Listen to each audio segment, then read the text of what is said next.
Bonjour à toutes et à tous et bienvenue sur Hors Média. Nous continuons notre tour des municipales avec les différents candidats et candidates. Et aujourd'hui, nous sommes avec le candidat écologiste Jean-Philippe Grand, qui est le chef de file du collectif Orléans Solidaire et Écologique. Bonjour Jean-Philippe Grand. Bonjour à vous. Je salue également nos invités du jour. Nous avons Arthur, Chenaille et Diego, pardon. Bonjour. Bonjour à vous. Voilà, je tiens à préciser tout de même que ce sont les invités les plus jeunes que nous ayons eus. On a du 25 ans, du 18 ans et du 19 ans. Donc merci d'avoir répondu à l'appel. Monsieur Grand, donc votre liste est une alliance de collectifs citoyens. Elle compte dans ses rangs 5 membres d'élan citoyen orléanais, association non partisane, et 5 représentants de Vivement Orléans, de sensibilité centriste. Ma première question, Jean-Philippe Grand, est-ce que, tout d'abord, vous laissez toujours la porte ouverte à une union de gauche? Alors en fait, l'histoire de Ose, Orléans, Oui. solidaire écologique, c'est une histoire qui est à gauche et écologique. Elle existe depuis 7 ans. On a fondé cette équipe au départ pour les dernières élections municipales. On a réalisé d'ailleurs 20% au premier tour, près de 32 au second tour, et on a fait l'union de la gauche au second tour en 2020. Donc évidemment, on a vocation non seulement à élargir au-delà du cercle de la gauche, parce que la réalité c'est qu'aujourd'hui, si vous ne faites pas ça à Orléans, vous ne gagnez jamais. On l'a vu en 2020. Et donc c'est la raison pour laquelle, dès le premier tour, cette fois-ci, nous avons également des centristes avec nous. Et c'est, à mon avis, la bonne combinaison pour arriver à mettre un terme aux 25 années de mandat de Serge Grouard. Donc la porte est toujours ouverte? Elle le sera au soir du premier tour. En fonction des résultats de chacun, on pourra se rencontrer et trouver une solution pour élargir encore l'alliance des collectifs citoyens qu'on a initiée donc avec Ose. Vous avez dit chez nos confrères de la République du Centre, il est urgent de tourner la page, Serge Grouard, après 25 ans de dérive droitière. Les mots sont forts. Hein. Bien, disons qu'en fait, on l'a constaté plutôt sur le dernier mandat. C'est-à-dire que les 3 premiers mandats de Serge Grouard se sont faits justement en alliance avec le centre, avec Olivier Carré en particulier. Et puis on a vu sur ce mandat, ça a commencé avec une lettre aux musulmans qui a été faite lors des dernières législatives où Serge Grouard s'est présenté contre Caroline Janvier. Et là, il a commencé à expliquer que les musulmans avaient plus de devoirs que de droits. Donc on a senti déjà qu'il y avait quelque chose qui se passait dans son esprit.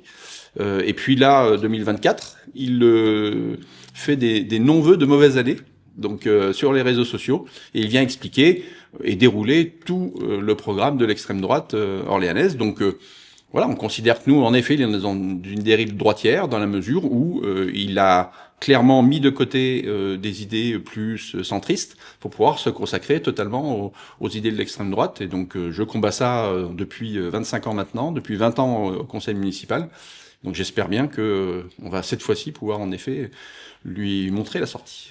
Dans votre programme, on y retrouve la création d'une coulée verte, la construction d'un gymnase adapté, le passage en bio des cantines ou encore la création d'un événement culturel autour du jeu vidéo. Est-ce que vous pouvez nous en dire un peu plus ?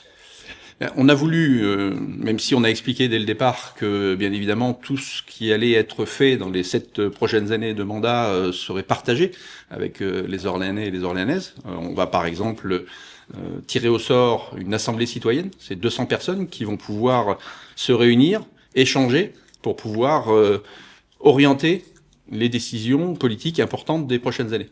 Mais malgré ça, on a fait un gros travail depuis 4 ans maintenant dans des groupes thématiques. Et donc, on a décliné dans un projet qui fait plus de 200 pages, qui est sur notre site ose2026.fr. On a décliné, en fait, un certain nombre de propositions. Et parmi celles-ci, il y a donc, en effet, l'idée plus générale qu'une coulée verte, c'est simplement permettre aux habitants, en toute sécurité, de traverser la ville. Aujourd'hui, on a la Loire, qui est un axe naturel est-ouest, mais on entend créer un espace qui est soit plutôt, vous voyez, entre Loiret, la Loire du côté du pont Georges V, et qui remonte ensuite vers le nord d'Orléans. Donner la possibilité aux personnes d'avoir ces balades en toute sécurité, à vélo, à pied, pour pouvoir traverser la ville. Et donc ça, c'est une première idée forte. Alors on verra exactement, évidemment, le parcours que l'on mettra en place, mais en tout cas, on veut le faire. Pour ce qui est des transports en commun, de manière générale, il y a la mise en place de la gratuité le samedi, parce que même si on sait qu'on ne pourra pas faire la gratuité totale, on veut absolument mettre en place cette gratuité le samedi pour montrer aux habitants et aux habitantes qu'ils ont la possibilité d'utiliser les transports en commun, bus, tram, et de tout simplement de pouvoir s'apercevoir que la voiture n'est pas une nécessité, quoi. Donc on peut se déplacer sans forcément utiliser sa voiture. C'est meilleur pour l'environnement. Et donc voilà, on a décliné le gymnase adapté. C'est simplement l'idée qu'on doit pouvoir avoir des équipements sportifs qui permettent d'accepter tout type de public. Et en particulier des personnes qui sont soit à mobilité réduite, mais en tout cas en situation de handicap. Et en plus de mélanger ces publics avec d'autres valides pour qu'ils puissent faire du sport ensemble, que ce soit grâce par l'école par exemple, ou les associations. Et donc on a vraiment cette volonté de donner la possibilité à tout le monde de pouvoir avoir des activités sportives. Et les gymnases adaptés, c'est simplement un système en fait de sol avec des systèmes de LED qui permettent de changer en un clic le type d'activité et donc d'avoir en particulier des activités pour des personnes qui sont en situation de handicap mental ou physique. Donc voilà, on va petit à petit en fait décliner tout notre projet, toujours avec cette idée que la santé, la prévention, la solidarité sont les axes en fait transverses de notre politique municipale. On va en parler de la gratuité du samedi un peu plus tard. Mais avant, j'aimerais donner la parole à Arthur. Arthur, vous avez 25 ans, vous êtes chef d'entreprise, designer textile et créateur de All Time Fever. Vous êtes dans l'opposition face à Serge Grouard depuis plusieurs années maintenant. Si vous deviez retenir qu'un seul grand échec de l'équipe municipale actuelle, quel serait-il ? Ça serait l'incapacité dans ce dernier mandat à sortir un des grands projets. C'est-à-dire qu'il y a énormément de grands projets qui ont été lancés. L'université en cœur de ville, par exemple, c'est 3 ans de retard. Il y a des rénovations qui étaient annoncées. Beaucoup de choses ont été lancées, mais aucune n'est sortie. Et donc il y a un manque de gestion de projet, un manque de suivi de ce qui permet en fait de sortir un projet, de le rendre effectif, et puis surtout de rester dans une épure budgétaire, c'est-à-dire dans un budget global qui soit raisonnable. Systématiquement, à Orléans, on vient dépasser les budgets. Pour ce qui est de Comet, on était à 120 millions d'euros, on a fini à 180, donc c'est pas neutre. Donc ça empêche ensuite de pouvoir faire d'autres investissements qui sont importants pour la ville. Donc pour moi, c'est ce qui est majeur aujourd'hui, c'est cette incapacité en fait à bien suivre des projets et à ce qu'on puisse bénéficier d'équipements ou de rénovation dans des équipements qui sont très attendus. Donc vous rejoignez à peu près les personnes qui disent qu'à Orléans, on gaspille notre argent ? Alors, on a malheureusement beaucoup de gaspillage d'argent public sur 2 thématiques principales. La première, c'est les études. On fait énormément d'études, mais qui ne débouchent que très peu sur des réalisations. Et puis, comme je l'ai dit à l'instant, par manque de suivi des projets, par manque de une capacité en réalité à pouvoir vraiment environner les différentes problématiques. Je ne dis pas que c'est simple, que ce soit clair. Je l'ai fait quand j'étais au conseil régional pendant 2 mandats. Je m'occupais de tout ce qui était réhabilitation dans les lycées de la région centre. C'était 100 millions d'euros de budget par an en investissement. C'est pour indication plus du double du budget de la ville. Donc c'est aussi ce qui me permet de dire que je me sens prêt à pouvoir être maire d'Orléans, parce que pendant 19 ans d'opposition, j'ai aussi eu ces 12 années dans une majorité, donc à la région, pour pouvoir réaliser des projets dans les épures budgétaires. C'est-à-dire que quand on avait, pour l'internat au lycée Voltaire par exemple, on avait 21 millions d'euros de budget. L'internat a été construit pour 21 millions d'euros. Quand on suit bien les dossiers, que ça soit au niveau des élus comme au niveau des services, on y arrive. Et donc voilà, on va, à mon avis, aujourd'hui, il est temps aussi pour ça, il y a les raisons plus politiques, on en a parlé au départ, mais il y a aussi pour ça urgence à tourner cette page donc de Serge Grouard. Chenaille, vous avez 18 ans, 19 ans dans 2 jours, vous étudiez le droit européen et vous travaillez comme caissière pour financer votre vie étudiante.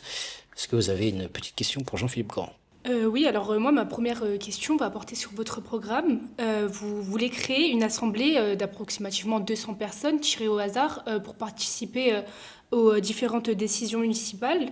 Et moi, j'aimerais savoir comment pourriez-vous garantir que cette assemblée aura un réel pouvoir de décision en bloquant ou en influençant certaines décisions sans pour autant être seulement consultative. Alors, ça restera une assemblée consultative, tout simplement parce qu'on est dans un système politique qui fait qu'aujourd'hui, ce sont aux élus de prendre les décisions, puisque nous sommes responsables des décisions que nous prenons, ensuite devant, pas uniquement les électeurs, mais devant l'ensemble des habitants.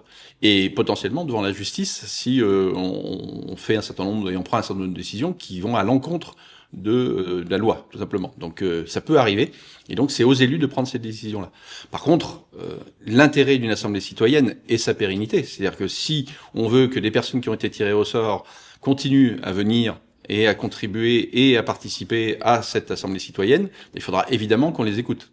Et donc le premier temps, ça sera un temps d'écoute, de partage avec eux, et ensuite d'application. Et j'ai aucun doute sur le fait que l'intelligence collective, hein, c'est ce que l'on pratique nous chez EOS depuis le début. C'est une centaine de personnes qui réfléchissent ensemble, qui ont réfléchi à ce projet, et qui veulent construire ensemble un projet pour la ville.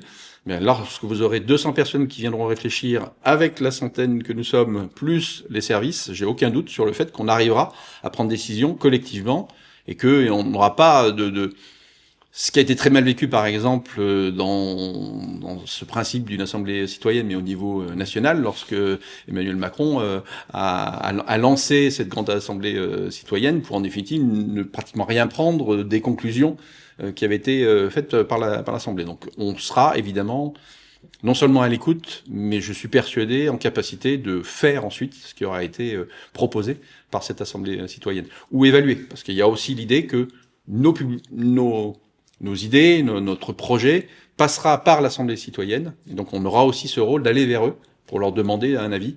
Et je pense que là aussi, ça nous fera progresser dans les années qui viennent. Diego, vous avez 19 ans, vous souhaitez intégrer une licence LEA, donc langue étrangère appliquée, pour travailler plus tard dans le commerce international. Est-ce que vous avez une question pour Jean-Philippe Grand? Oui. Alors j'ai une question. Donc votre programme prévoit de rendre les transports en commun gratuits le samedi. Comment comptez-vous financer cette gratuité à long terme et comment être sûr que cette mesure réduit réellement l'usage de la voiture?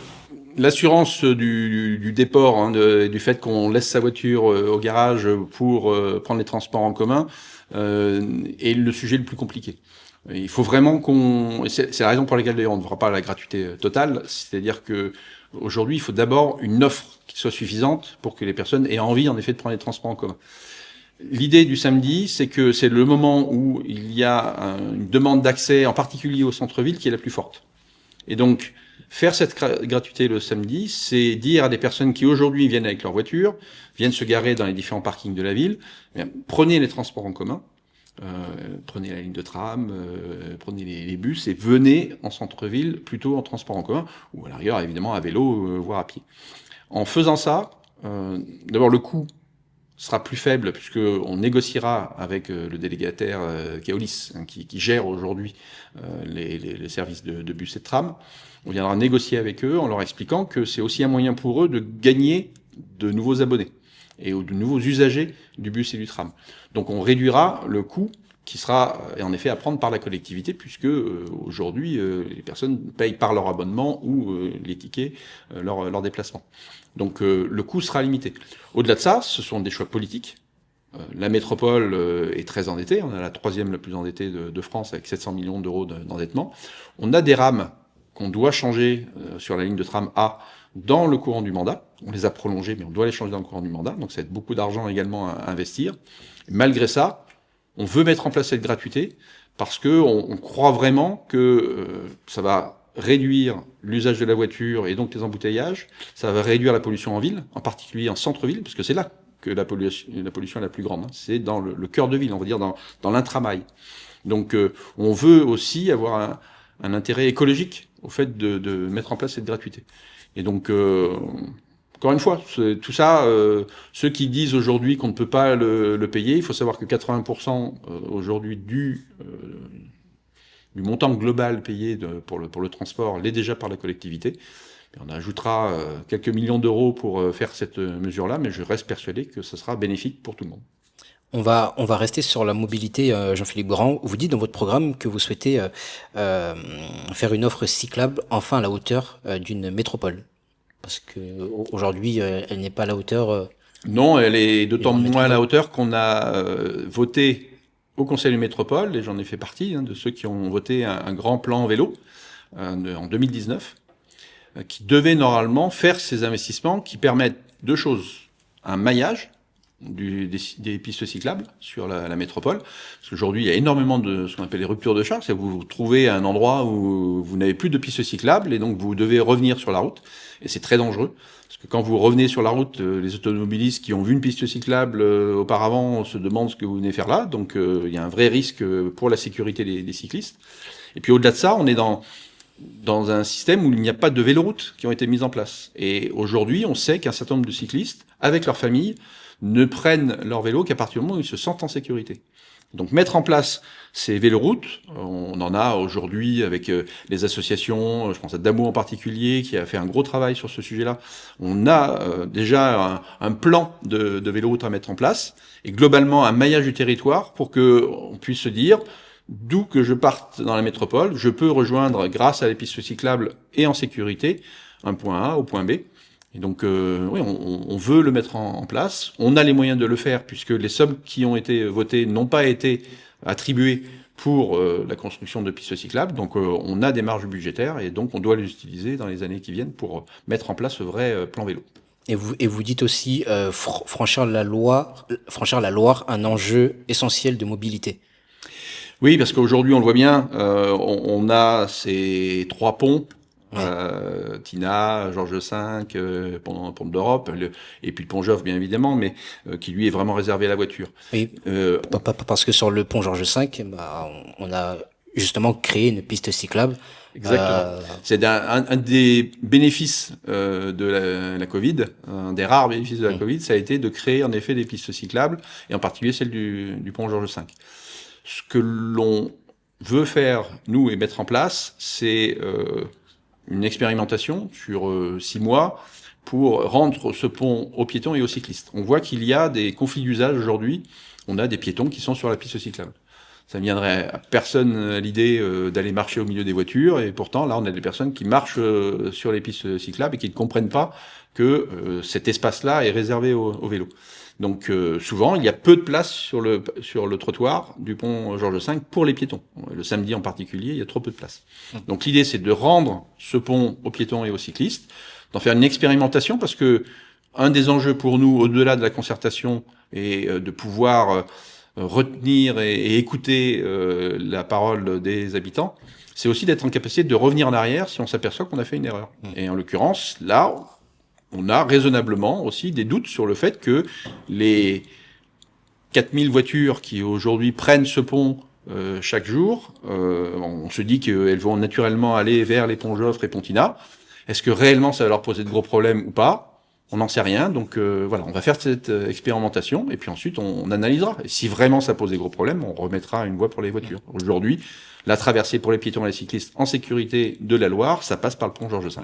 Et le pont Georges V, c'est le pont qui relie Royal Châtelet à Tourelle-Dauphine. Arthur, est-ce que tu avais une autre petite question pour Jean-Philippe Grand ? On parle beaucoup d'écologie à juste titre parce que vous êtes un candidat écologiste. Une question qui est un peu plus globale. Comment vous arrivez à percevoir une transition écologique sans, si je ne me trompe pas, et je vais être honnête, je n'ai pas votre programme à 100% sur le bout des doigts, mais sans appuyer concrètement sur une vraie transition sociale, quand on sait qu'au centre-ville d'Orléans, le taux de pauvreté est à 22% contre 15% sur l'ensemble de la métropole. Quelle est la solution à ça, sachant que l'accès au logement est aussi compliqué sur Orléans ? OSE, c'est Orléans solidaire écologique. On s'est construit justement sur l'idée que, même si je suis en effet membre des écologistes depuis 27 ans maintenant, c'est construite sur l'idée qu'il fallait absolument marcher sur ces deux pieds, c'est-à-dire avoir cette solidarité vraiment, et en effet, vous le verrez en regardant plus précisément les propositions, mais on a énormément de propositions sur la solidarité, la santé, c'est la pierre angulaire en fait de notre projet. Et puis, tout en tenant compte, en effet, de toutes les idées écologistes qui, en réalité, sont très transverses. Quand vous regardez les choses, quand on parle de solidarité, d'écologie, bien manger, par exemple, c'est améliorer sa santé, donner un accès à des produits bio et locaux par une épicerie solidaire qui serait mobile. On a cette idée. On a aujourd'hui une épicerie solidaire au sud, on a bientôt une qui va s'ouvrir en centre-ville. Notre idée, c'est d'avoir aussi une épicerie solidaire qui passe de quartier en quartier, ambulante, pour permettre à ces personnes d'accéder à des bons produits locaux et bio. C'est ce qui se passe aujourd'hui avec l'épicerie solidaire de la Source. Lorsque vous avez d'autres associations qui fournissent des produits, malheureusement, pour les produits frais, on s'aperçoit que la qualité n'est rarement là, on va dire. Et donc l'idée pour nous, c'est de montrer qu'on peut justement avoir vraiment à égalité l'esprit de la solidarité et de l'écologie. C'est la raison pour laquelle OSE a été fondé. Sinon, on serait resté simplement, comme on l'est là, soutenu par les écologistes. On aurait dit on est la liste écologiste pour Orléans et on n'aurait déroulé qu'un programme écologiste. Donc d'abord, un programme écologiste, c'est un programme qui tient compte de tout. Mais au-delà de ça, OSE a la particularité d'être aussi et d'abord une association et donc une liste solidaire. Ok, mais je vais rebondir sur un point, parce qu'en tant qu'Orléanais, j'habite à Orléans Sud, Orléans Nord, pardon. Il y a une vraie question, c'est vraiment se fournir en légumes, en fruits et légumes à Orléans Centre. Enfin, concrètement, à part les grandes surfaces, il n'y a rien. Moi, je viens de la campagne. Pour acheter mes fruits et légumes, je vais faire un coucou à ma mère à Châteauneuf-sur-Loire pour acheter chez l'épicier à Châteauneuf-sur-Loire. Est-ce qu'il y a des solutions concrètes? Parce que ce soit ambulant, pourquoi pas, mais du coup, il faut que les gens soient au rendez-vous le jour où l'épicerie ambulante est présente. Est-ce qu'il y a des solutions concrètes pour que ce soit à un seul endroit tout le temps? Et voilà. Alors, pour ce qui est des épiceries solidaires, on est au début du développement des épiceries solidaires sur la métropole orléanaise, donc et à Orléans en particulier. Donc, on verra en effet, en fonction des besoins, en développer au fur et à mesure dans les différents quartiers. C'est quelque chose qui peut en effet tout à fait s'envisager. Typiquement, ça fait partie des propositions qui pourraient être faites par l'Assemblée citoyenne et qu'on pourrait suivre. Au-delà de ça, et là on sort uniquement des enjeux de solidarité.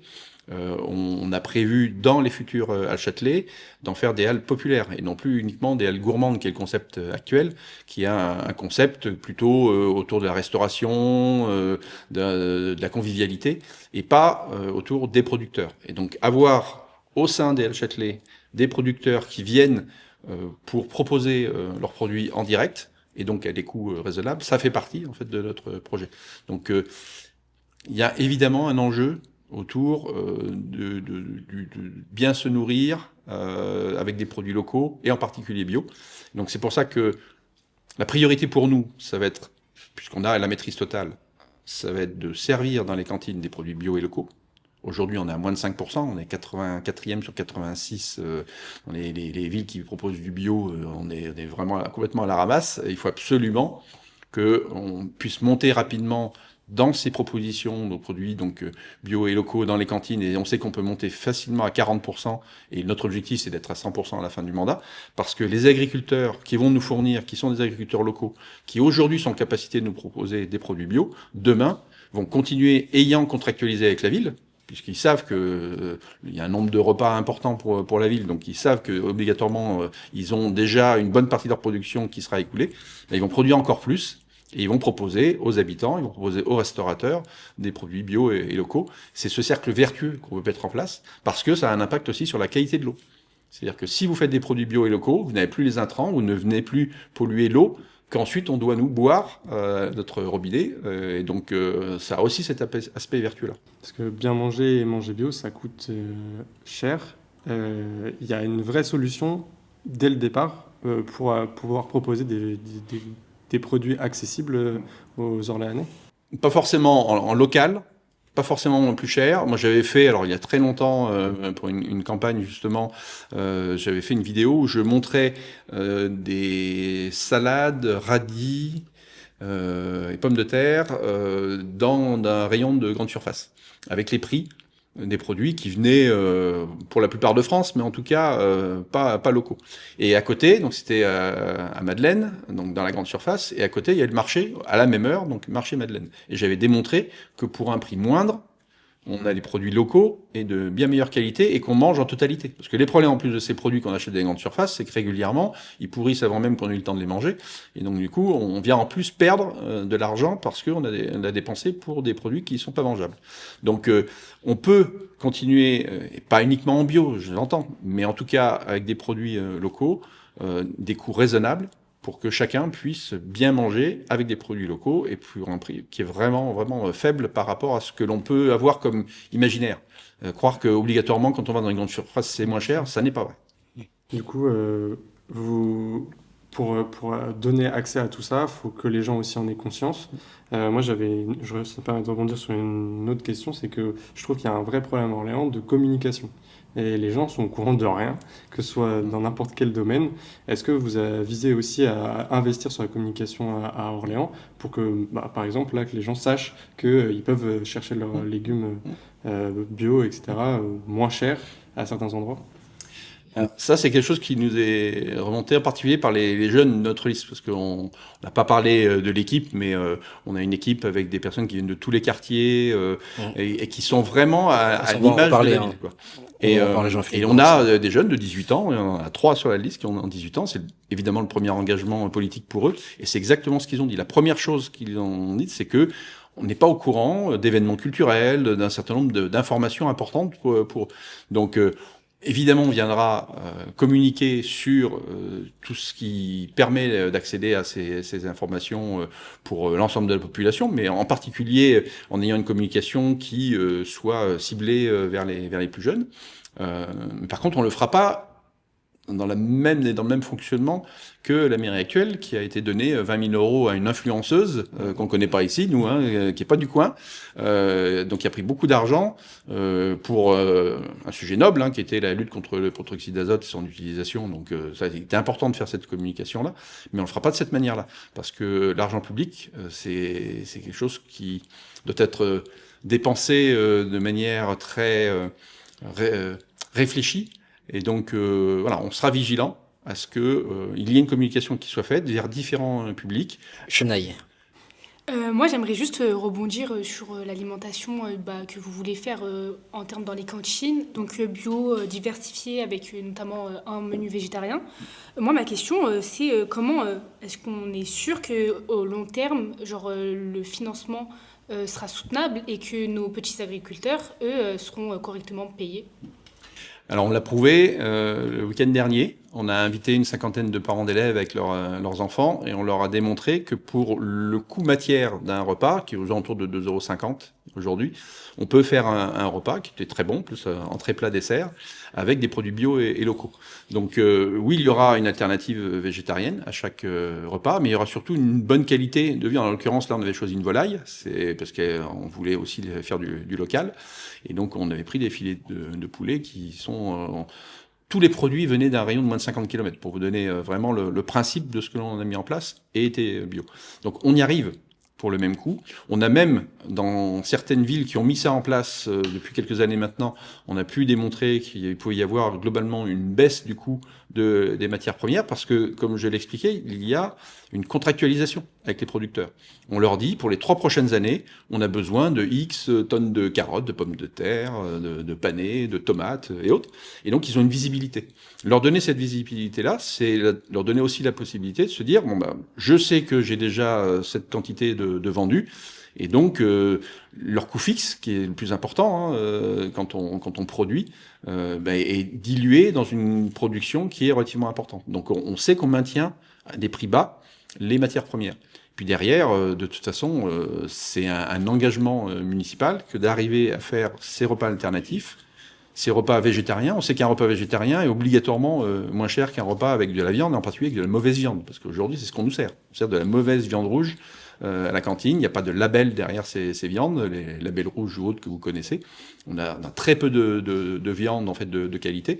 Donc le résultat, c'est que on arrive à maintenir un coût tout en ayant des produits de qualité et en particulier bio et locaux. Donc on y arrivera, on l'a démontré là, on le fera bien évidemment à plus grande échelle.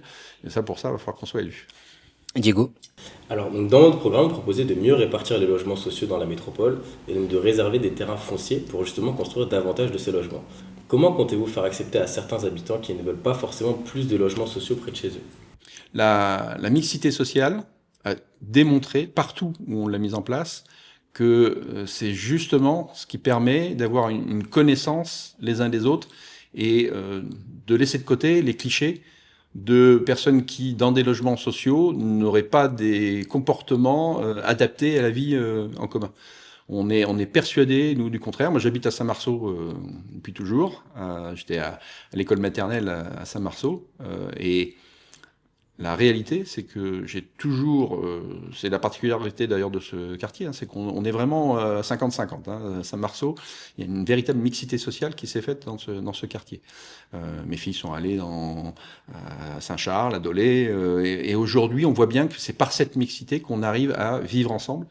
Et donc, on pense au contraire, nous, qu'il est urgent de remettre des logements sociaux de plus petit volume en nombre de logements partout dans la ville, plutôt que de maintenir des grands ensembles à la Source, à l'Argonne, aux Blossières, à Dauphine. Voilà, on est persuadé que c'est par cette mixité qu'on saura justement bien vivre ensemble. Et donc, moi, j'ai aucun doute sur le fait qu'on non seulement on arrivera à convaincre en le faisant, mais qu'en plus, il est nécessaire de le faire. On va rester sur le logement. Merci Diego pour cette belle passe. Dans votre programme, vous choisissez de lutter contre le surpeuplement et vous dites que vous souhaitez remobiliser des logements vacants et des grands logements et donc aussi accélérer l'adaptation au handicap et au vieillissement. Ça, c'est des relations qui sont existantes pour une partie avec certains bailleurs sociaux. Je pense évidemment aux résidences de l'Orléanais, qui est le bailleur, évidemment pas le bailleur de la ville, mais en tout cas la présidence des résidences de l'Orléanais revient à un ou une élue municipale d'Orléans.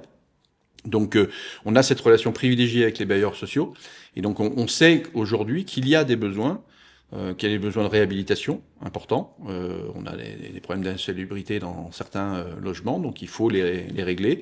On a des problèmes de dimension de logement, on a des problèmes d'accessibilité. Tout ça, ça se fait dans la négociation avec les bailleurs sociaux, et puis avec y compris des moyens que l'on peut mettre.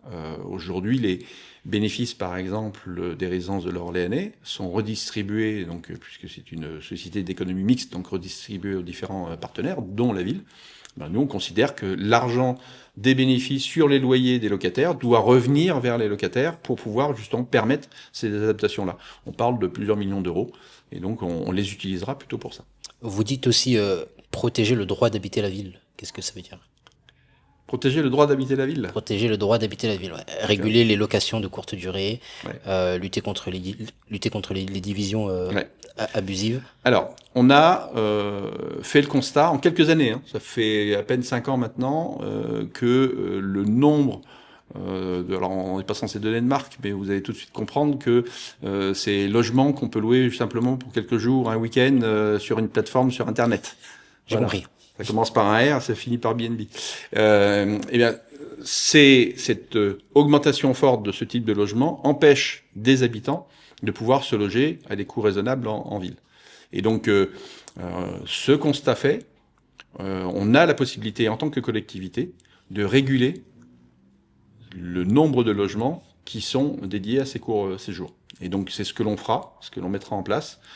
Parce que là aussi, ça permet de garantir la mixité dont je parlais tout à l'heure. Et donc, on le mettra en place. Et ça fait partie, en fait, de ces mesures qui permettent aujourd'hui, concrètement, de réduire ces inégalités à l'accès au logement, en cœur de ville en particulier. Il y a aussi, malheureusement, ce qu'on appelle des marchands de sommeil, c'est-à-dire des personnes qui vont louer des logements qui sont insalubres. On viendra lutter aussi contre ce type de méthode pour que chacun puisse avoir un logement qui soit en bon état. Et donc voilà, ça fait partie des mesures et du rôle que l'on a en tant qu'élu. Vas-y, Arthur. Par rapport aux bailleurs sociaux, moi, ma conjointe, elle travaille dans une association d'accueil de femmes victimes de violences. Il y a une liste d'attente qui est énorme sur les logements sociaux. Il y a quand même un point aussi qui est assez important, c'est le prix des logements sociaux à Orléans. Un exemple bête qu'elle m'a donné il n'y a pas longtemps, elle a une dame qui est logée dans un 50 mètres carrés sur Saint-Jean-de-Bray à 620 euros par mois. Contre, nous, on est en centre-ville d'Orléans et on est à 700 euros par mois, qui est un prix assez normal, mais nous, on est dans un logement où on est deux, on a des salaires tous les deux, tout va bien. Quand une dame a accès à un logement social à 620 euros par mois, comment on fait pour rétablir aussi une discussion avec les bailleurs sociaux pour réduire aussi les prix, parce que le delta est de 80 euros et est beaucoup trop faible pour accéder au logement social. Alors, normalement, si elle a accès au logement social, elle a également accès à des aides, je pense aux APL en particulier, qui doit lui ramener son loyer à un coût très faible. Moi, je sais, et je connais plusieurs familles, dans ma famille, personnes qui ont bénéficié de logements sociaux, et pour qui le reste à charge, une fois les APL déduites, était de 50 euros.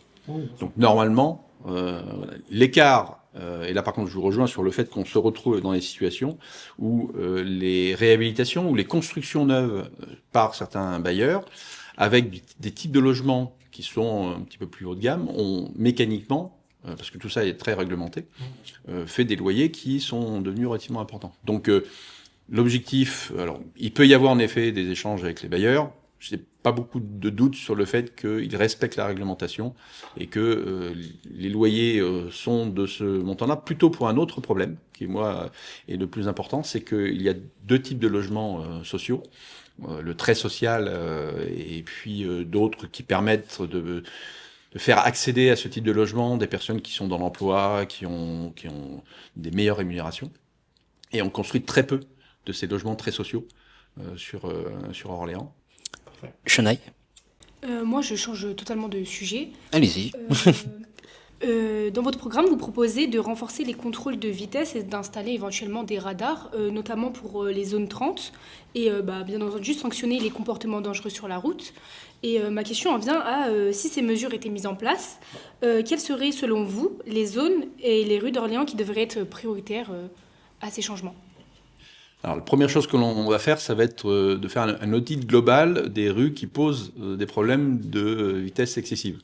On s'est aperçu que, même si intuitivement, on se disait que les grands faubourgs étaient ceux qui allaient engendrer des grandes vitesses, on s'est aperçu qu'il y a un certain nombre de petites rues qui servent en fait de rues de transit. À Orléans, un trop grand nombre de rues qui permettent en fait de couper, d'éviter les embouteillages à certaines heures.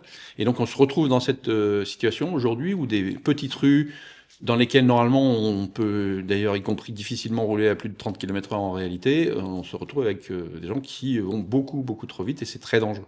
Donc on va faire un audit global et un vrai plan de circulation, promis depuis le début du dernier mandat, plus de 2020, M. Le Maignan devait mettre en place un plan de circulation, ça n'a jamais été fait, ça avait fait partiellement à certains endroits, mais pas de manière globale. Et donc ensuite, on viendra limiter à 30 km/h. Ma conviction, c'est qu'en réalité, l'entièreté de la ville, en dehors évidemment de quelques faubourgs, nécessitera un passage à 30 km/h. Peut-être pas, ça fera partie des échanges, de la concertation qu'on aura avec les habitants, mais je suis pratiquement persuadé qu'on aura besoin de mettre une ville à 30 km/h. Parce qu'une ville à 30 km/h, ça se fait dans beaucoup d'autres villes, c'est une ville apaisée. C'est un endroit où les personnes savent que, en étant au-dessus de cette limite de vitesse, elles prennent un risque. Et en effet, on aura des systèmes de radars mobiles qui permettront justement de contrôler et de verbaliser ceux qui dépassent fortement les vitesses. Pour la petite histoire, moi je suis dans une rue qui est une rue de transit, entre Pont de l'Europe et puis le Auchan, la RD 2020. On a eu des pointes avant qu'ils mettent des chicanes. On s'est battu pendant des années pour obtenir que la ville installe des chicanes dans notre rue. On avait des pointes de vitesse, selon M. Le Maignan, à 110 km/h, dans une petite rue comme celle-là. C'était bien souvent 70. Aujourd'hui, ça s'est réduit parce qu'il y a ces chicanes, si ce n'est que pour certains, c'est au contraire très drôle d'avoir des chicanes. Ça permet de faire du gymkhana le soir. Et il y a quelque temps, on avait le samedi soir des gens qui allaient faire des runs à la source, là ou à Olivet, et qui passaient. Donc on a une centaine de voitures qui passaient, et puis chacun essayait de passer le plus vite possible pour faire du gymkhana. Ça, on mettra fin à ça. On parlait tout à l'heure des écologistes, on ne nous attend pas sur ce type de sujet-là. Je peux vous dire que celui de la sécurité est un enjeu majeur, parce que ceux qui ont le plus dans la sécurité, ce sont généralement ceux qui habitent justement dans les différents quartiers, que ce soit l'Argonne, la Source ou autre. Et donc on fera des choses aussi justement pour gérer ce problème-là. On va parler de la sécurité, mais juste avant, Diego. Est-ce que tu avais une question? Ouais, j'avais une dernière question. Donc, pour quelles raisons ne souhaitez-vous plus donc, financer massivement l'OLB? Alors moi, je suis basketteur. J'ai fait 42 ans de basket. J'adore le basket. Je vais pratiquement à tous les matchs de l'OLB et j'adore ça. Si ce n'est qu'aujourd'hui, on est dans une situation où la ville donne 1,2 million plus à peu près 500 000 euros de prestations à l'OLB. On est sur une équipe pro. Pro B aujourd'hui, Pro A j'espère bientôt. On a le premier public de France en nombre de spectateurs. On a une très belle salle, dont j'ai dit tout à l'heure qu'elle nous a coûté très cher, mais en tout cas on a une très belle salle. Très concrètement aujourd'hui, on doit trouver un partenaire privé pour reprendre l'OLB. Je l'ai proposé il y a 3 ans. On avait fait une commission spéciale au niveau du conseil de métropole avec Serge Grouard. J'avais proposé à l'époque que l'équipe soit reprise par un propriétaire privé pour permettre à la ville de se désengager sur la subvention, pas sur la partie représentation, avoir des places pour justement les habitants, les clubs. Ça, c'est quelque chose qu'il faut conserver, bien évidemment. Mais ce 1,2 million, on doit pouvoir le récupérer parce qu'on en a besoin pour les autres clubs, ceux du quotidien. Quand je vois qu'au stade de Concyre, si vous voulez, c'est un véritable champ de patates, que vous n'avez pas de vestiaire suffisamment grand pour qu'une équipe puisse se retrouver à la mi-temps ou prendre sa douche en même temps à la fin du match, ben moi j'ai envie que ces équipements-là soient réhabilités, qu'on ait pour ceux qui sont l'immense majorité des Orléanais et des Orléanaises qui ont besoin de faire du sport au quotidien, ben je veux que eux aient des équipements qui sont en bon état. Et pour ça, j'ai besoin d'argent. Parce que je l'ai expliqué tout à l'heure, il y a un taux d'endettement de la métropole qui est très fort. Celui de la ville est plus faible, mais beaucoup passe dans la voirie. Et donc aujourd'hui, on a besoin de récupérer de l'argent. Et c'est la raison pour laquelle, même si c'est un crève-cœur pour moi en tant que basketteur, qu'on a besoin de cet argent pour le récupérer pour le sport du quotidien, pour les associations sportives. Moi, j'avais une question du coup dans ma liste qui était liée à la sécurité. C'est plus une mise en situation pour vous. Quelle aurait été votre action directe, votre réaction suite aux stickers anti-musulmans qui ont été trouvés dans Orléans? Alors, on a eu une réaction immédiate au sein de l'équipe OSE, parce que pour nous, il est scandaleux d'aller vers ce type de manifestation de la haine envers les autres. On mettra en place, lorsqu'on sera élu, un poste et une délégation pour la lutte contre les discriminations. Ça fera partie des missions de cet élu et de ce service qu'on aura à la ville, de pouvoir lutter contre ce fonctionnement-là, qui est pour moi, qui n'a vraiment pas lieu d'être. Aujourd'hui, pour avoir travaillé pendant 5 ans à l'Argonne pour une association qui aidait des jeunes justement à trouver un emploi, pour avoir des échanges en permanence avec Samir Baz sur la Source, Tej Ernoun sur l'Argonne, Amélia également Ajboun sur les Acacias. On a des personnes aujourd'hui qui nous font remonter, en effet, ce sentiment, et voire même ces preuves, vous l'avez dit avec ces stickers, qu'il y a une tension autour de certaines communautés. Et donc nous, on veut absolument lutter contre ça, rétablir cet équilibre et, encore une fois, apaiser la ville. Et donc il n'est pas question que quelques personnes puissent se permettre de faire ce genre de choses. Ça rejoint un de mes points par rapport au planning familial. On sait que la directrice, si je ne me trompe pas, est de la Source. Ils ont une perte de financement qui serait potentiellement expliquée par un financement aussi du coup de Familia. Est-ce qu'il y a quelque chose qui serait mis en place de votre côté pour peut-être revenir sur le planning familial plutôt que de financer d'autres associations qui ont des idées bizarres? Oui, parce que de toute façon, le planning familial est une entité nationale qui a fait ses preuves, à laquelle on a une totale confiance. Donc on rétablira les financements nécessaires pour cette association. Et de manière globale, on amplifiera les financements. Je parlais tout à l'heure, une des pistes, c'est donc l'OLB et ce 1,2 million, mais de manière générale, il va falloir retrouver des marges de manœuvre budgétaires en réduisant un certain nombre d'engagements pris par la ville qui, pour moi, n'ont pas lieu d'être et qui permettront justement de faire revenir dans les personnes qui bénéficieront des subventions, des associations qui non seulement auront une subvention plus importante, mais également auront des accords triennaux, c'est-à-dire qu'on viendra contractualiser avec elles pour 3 ans, pour qu'elles aient une visibilité, et surtout, et c'est le plus important, qu'elles aient accès à d'autres subventions. Parce qu'aujourd'hui, si vous n'êtes pas conventionné pour plusieurs années, dans un contrat pluriannuel avec la collectivité, vous ne pouvez pas accéder à d'autres types de financement. Donc en plus, on empêche, par cette politique d'une année sur l'autre, vous ne savez pas, vous n'avez pas de visibilité sur les subventions que vous obtiendrez l'année suivante, on augmente les difficultés des associations à trouver des financements par ailleurs. On va terminer cette émission. Alors, moi, j'aimerais revenir sur le volet sport. Dans votre programme, vous dites que vous souhaitez rééquilibrer l'offre sportive du contre les quartiers et la métropole. C'est toujours cette histoire avec l'OLB et le million 2. C'est plus large que ça. C'est-à-dire que on a des équipements qui sont en très mauvais état. J'étais dans la période évidemment d'une élection, on loue un certain nombre de salles. Il y a plusieurs salles pour lesquelles vous avez des bassines au milieu de la salle parce que ça fuit, les toits fuient. Il a beaucoup plu, certes, mais ça n'empêche qu'on a énormément de désordre dans nos équipements, que ce soit sportifs, culturels, et aujourd'hui il y a un énorme travail à mener pour réhabiliter l'ensemble de ces équipements-là. Donc de manière plus générale, ce que l'on souhaite faire, en fait, c'est donner un accès aux équipements qui soit le plus large possible en termes d'amplitude horaire, dans des équipements qui sont réhabilités et donc avec une bonne qualité en fait d'accueil pour les différentes associations. Donc c'est ça en fait l'objectif, c'est qu'on soit dans. Encore une fois, il faut impérativement que toutes les associations, tout le monde le dit, les associations seraient dynamiques. Bah oui, mais concrètement. Elles ont quoi aujourd'hui?